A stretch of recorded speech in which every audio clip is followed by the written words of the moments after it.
ভাবুন তো, একজন বাঙালি পরিচালক যিনি মৃত্যুশয্যায় শুয়ে আছেন, আর সেই অবস্থাতেই তিনি পাচ্ছেন বিশ্বের সবচেয়ে বড় চলচ্চিত্র পুরস্কার অস্কার। হ্যাঁ, কথা হচ্ছে কিংবদন্তি পরিচালক লেজেন্ড সত্যজিৎ রায়ের। 1992 সালে academy of motion picture arts and science তাকে দেয় অস্কার বিশ্ব সিনেমায় অসামান্য অবদানের জন্য।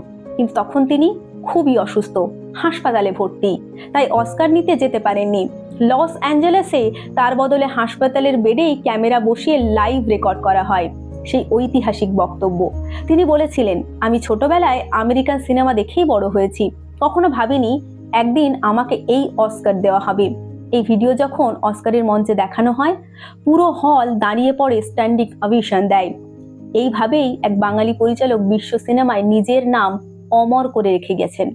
শেষে একটা সত্যজিৎ রায়ের কোনো সিনেমা আপনার যদি প্রিয় হয়ে থাকে, কমেন্ট সেকশনে জানাতে ভুলবেন না। আজকের ভিডিওটি যদি ভালো লেগে থাকে তাহলে অবশ্যই লাইক, কমেন্ট এবং বন্ধুদের কাছে ভিডিওটি শেয়ার করে দেবেন। দেখা হবে অন্য কোনো ভিডিওতে। ধন্যবাদ।